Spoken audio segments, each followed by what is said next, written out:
স্বাগত দীপ্ত সংবাদে। আপনাদের সঙ্গে আছি আমি নাহিদ আশরাফ রাজীব। জলবায়ুর পরিবর্তনজনিত ক্ষতির কারণে জনস্বাস্থ্য, বিশেষ করে নারী, শিশু ও বয়স্কদের নিরাপত্তা নিশ্চিত করতে বৈশ্বিক সহযোগিতা আরও জোরদারের আহ্বান জানিয়েছেন প্রধানমন্ত্রী শেখ হাসিনা। এক্ষেত্রে আন্তর্জাতিক অর্থায়নের পরিমাপ ও সহজপ্রাপ্যতা নিশ্চিত করতে উন্নয়ন সহযোগী ও আর্থিক প্রতিষ্ঠানগুলোকে আন্তরিক হওয়ার আহ্বান জানান তিনি। বুধবার রাজধানীর একটি হোটেলে ICPD 30 global dialogue on demographic diversity and sustainable development শীর্ষক বৈশ্বিক সংলাপের উদ্বোধনী অনুষ্ঠানে প্রধানমন্ত্রী এসব কথা বলেন। বাংলাদেশের সরকার প্রধান আরও বলেন, বৈশ্বিক সংঘাত ও রাজনৈতিক কারণে বাস্তুচ্যুত জনগোষ্ঠীর দিকেও সবাইকে মনোযোগ দিতে হবে। দেশের রোহিঙ্গা সংকট ও ইসরায়েলের গণহত্যায় ফিলিস্তিনে ভুক্তভোগীদের উদাহরণ টেনে শেখ হাসিনা সবার স্বাস্থ্যসেবা নিশ্চিতে জাতিসংঘ সহ অন্যান্য আন্তর্জাতিক সংস্থাকে কার্যকর ভূমিকা পালনের আহ্বান জানান। জলবায়ু পরিবর্তনের ক্ষতিকর প্রভাবে জনস্বাস্থ্য সহ অন্যান্য স্বাস্থ্য ঝুঁকি থেকে বিশ্বের সকল মানুষের, বিশেষ করে মা, শিশু ও বয়স্ক জনগোষ্ঠীর নিরাপত্তা নিশ্চিতকরণে বৈশ্বিক সহযোগিতা আরও জোরদার করতে বিশেষভাবে দৃষ্টি দেওয়া প্রয়োজন বলে আমি মনে করি। ইসরায়েলের গণহত্যা ও আগ্রাসনের ফলে বিপুল সংখ্যক নারী ও শিশু ফিলিস্তিনে আজ প্রয়োজনীয় চিকিৎসা ও স্বাস্থ্য সেবা থেকে বঞ্চিত। আমরা যুদ্ধ চাই না, শান্তি চাই। কাজে এই সমস্ত সংঘাত বন্ধ হোক, সেটাই আমরা কামনা করি।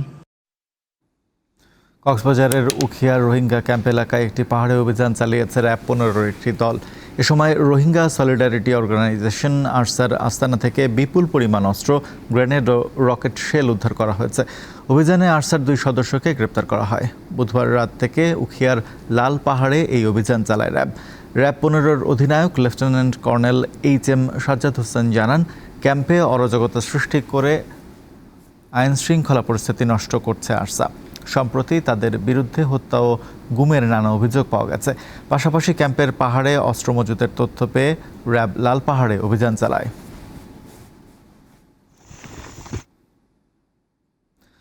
রাঙামাটিতে বিভিন্ন দাবিতে আধাবেলা অবরোধ কর্মসূচি পালন করেছে UPDF।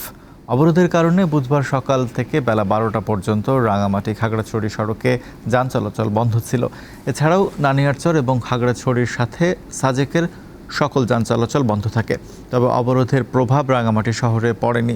রাঙামাটির সাথে অন্যান্য সড়কে যান চলাচল স্বাভাবিক ছিল।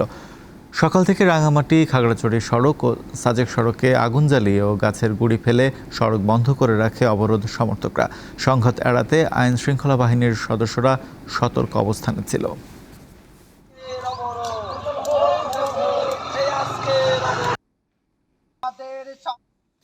আগামী 21 মে অনুষ্ঠিত হবে দ্বিতীয় ধাপের উপজেলা পরিষদ নির্বাচন। দিন যতই ঘনিয়ে আসছে ততই প্রচারণায় সরগরম হয়ে উঠেছে নির্বাচনী এলাকা। দিনাজপুরের বিরল, বোচাগঞ্জ, কাহারোল ও বীরগঞ্জে চেয়ারম্যান পদে 18 জন, ভাইস চেয়ারম্যান পদে 21 জন এবং নারী ভাইস চেয়ারম্যান পদে 12 জন প্রতিদ্বন্দ্বিতা করছেন। পটুয়াখালীর বাউফল, দশপিনা ও গলাচিপা উপজেলার মোট ভোটার 6,55,521 জন। 3 উপজেলায় চেয়ারম্যান পদে 14 জন, ভাইস চেয়ারম্যান পদে 9 জন ও মহিলা ভাইস চেয়ারম্যান পদে 7 জন প্রতিদ্বন্দ্বিতা করছেন। মাইকিং, উঠান বৈঠক, লিফলেট বিতরণ ও গণসংযোগ সহ উন্নয়নের নানা প্রতিশ্রুতি নিয়ে প্রার্থীরা ছুটছেন ভোটারদের দ্বারে দ্বারে।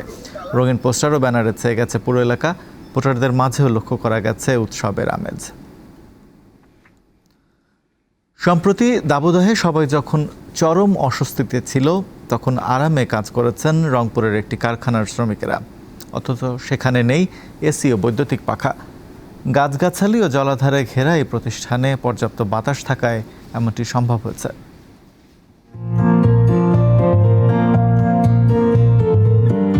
দূর থেকে দেখলে প্রথমে ঘন জঙ্গল মনে হয়, কিন্তু একটু এগিয়ে গেলে ঘুম ভাঙে। এটি আসলে একটি কারখানা। প্রধান ফটকের বাইরে থেকে চোখে পড়ে সবুজ গাছগাছালিতে ঘেরা 7তলা ভবনটির উপর থেকে নিচ পর্যন্ত ঝুলে আছে লতা জাতীয় অনেক গাছ। এগুলো বাতাসে দোল খায়।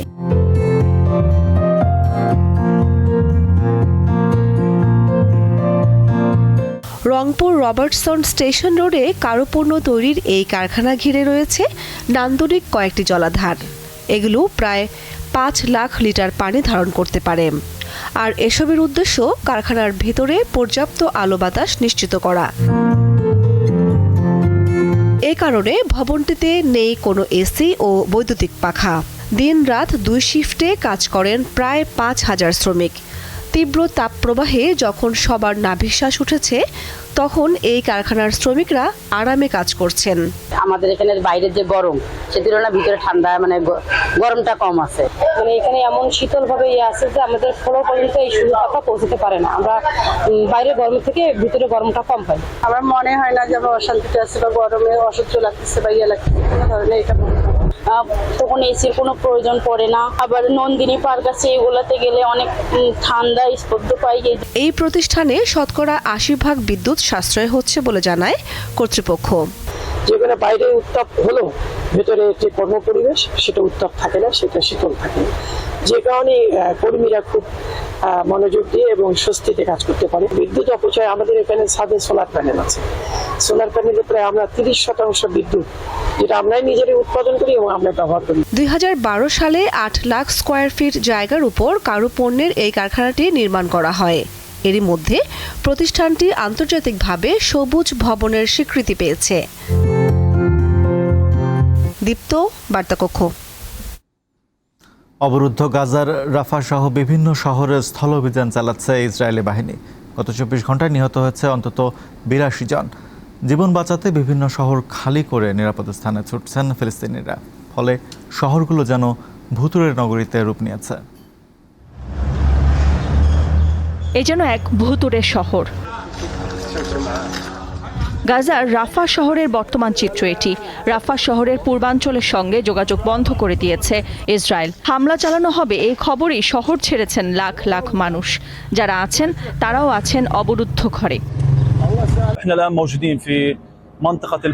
আমরা এখন শহর এলাকার ভিতরে, যেটি ইসরায়েলি সেনাবাহিনীর রোড কমব্যাট জোনের অংশ।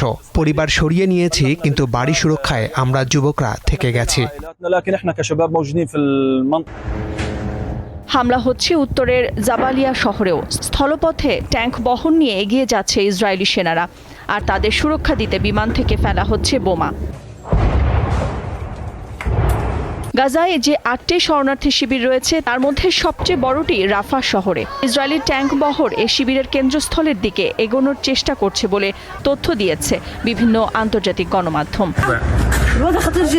আমি যখন দরজা খুললাম, দেখলাম সারি সারি ট্যাঙ্ক, গোলাগুলির শব্দ। পরিস্থিতি খুবই ভয়াবহ।